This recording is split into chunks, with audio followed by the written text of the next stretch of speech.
Toto, thank you for joining us. A perfect result at the weekend, a 1-2 finish, but it sounded like it was pretty stressful out in Sochi. Yes, it was, but at the end the result counts and the point count. And we've had a 1-2, you can't really do much better. But then, as you said, it was a pretty stressful race. We had problems on both cars, and there is room for improvement for us. Both drivers have had reliability issues this season already. Can you explain a little about what has changed from last year to this year and why these problems are occurring? With the regulations staying stable for a while now, you want to extract every single benefit of and every single bit of performance out of the engine and out of the chassis, and therefore it becomes more difficult. And Ferrari has made a huge step over the winter again, and this is why we're just pushing the boundaries. And sometimes when you reach the limits, you just need to find out, and this is where we are today. There was a lot of talk in the media over the weekend about the team's efforts between Saturday and Sunday, working overnight, bringing parts to Russia. Can you explain about the challenges the team then had to face on top of that during the race?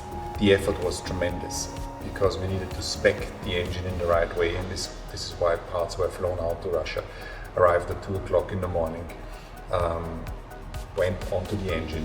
The engine was finished at 5 o'clock in the morning, and the engine then went into the chassis. And when you saw the car, it was just in pieces. And for me, it's always a miracle that this is able to race. But then in the race, we run into different problems because we are pushing so hard. We had an issue on Nico's car, where on the AMG UK drive we saw some over torque, which is quite a worrying signal because it might break simply, and with the current regulations you're not really allowed to tell the driver, so it was quite difficult to manage that. And on the other side with Lewis we had a cracked carbon pipe, which looks like it being a problem on the quality of the pipe itself. We need to look at it, and it's just an issue for us that we need to fight so hard for those wins, which when you look at the result they look easy, but it was quite a tough 1.5 hours. Both drivers had an exceptional race, perhaps Lewis having more obstacles to overcome out on track. Did you see him after the race? How was he? He had so many obstacles to overcome in the past. He was shunted off by one of the Williamses, and the car was obviously very damaged. And then when he went back onto the grid in Shanghai, he needed to have a clean first lap, and this is exactly what he did. And then again, not due to his mistake, but somebody else's mistake, his car was into pieces. And then the next weekend here, and it's just a very unlucky situation for him, and he's pushing so hard to come out of this kind of a dip, and then I have no doubt that he will.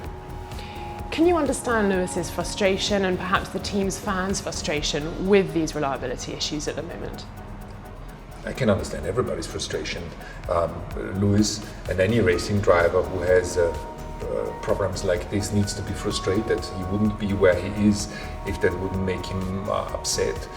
Equally, for us as a team, it's a situation which we need to overcome. It's not something that is nice or enjoyable for us.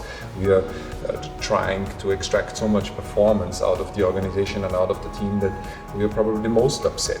But again, together with Lewis and Nico, we are one team, and we never point the finger at anybody. We point the finger at the problem, and we are trying to resolve it. But this is one of the aspects of our culture which makes us improve so much over the last couple of years, and this is the most important. Everything else is noise. There is a super committed group of fans out there who have been supporting us in the last years, and we try to interact a lot with them, and we appreciate them. They help us to become what we are, and that is really great. And then there is, in the world, there is always going to be people who are sometimes irrational, and you just have to accept it or ignore. This week, the team issued a letter, not just to the media, but to the fans. Why was it important for the team to write that letter? First of all, this was a letter to our real fans, because what you could see in the social media was they supported us, they suffer with us, and they argued in our cause, and that was so nice that we felt that we wanted to give them an insight what was happening and how we felt, that it was difficult for us, and that we thanked them for the support. And we want to be transparent in our communication. There's nothing we are hiding.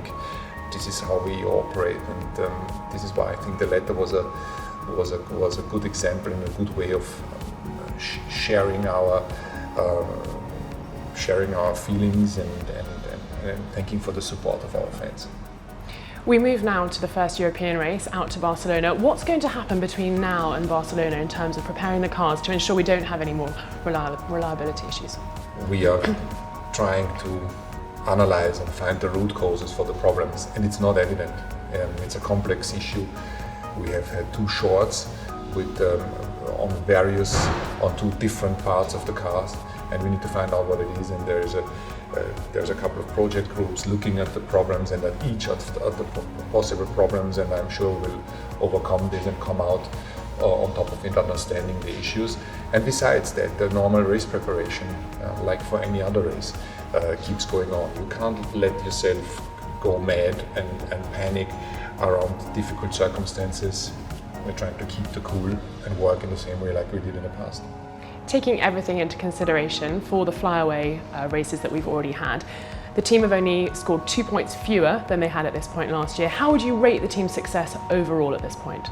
After those first 4 races, we're doing well. We're leading the driver championship 1 and 2, and we're leading the constructor championship. We have scored solid points. We've been lucky and unlucky. Our main competitors have been very unlucky. So I would say we're doing well, but we just can't get complacent. We just need to keep pushing. Thanks, Toto. We'll see you in Barcelona. Thank you.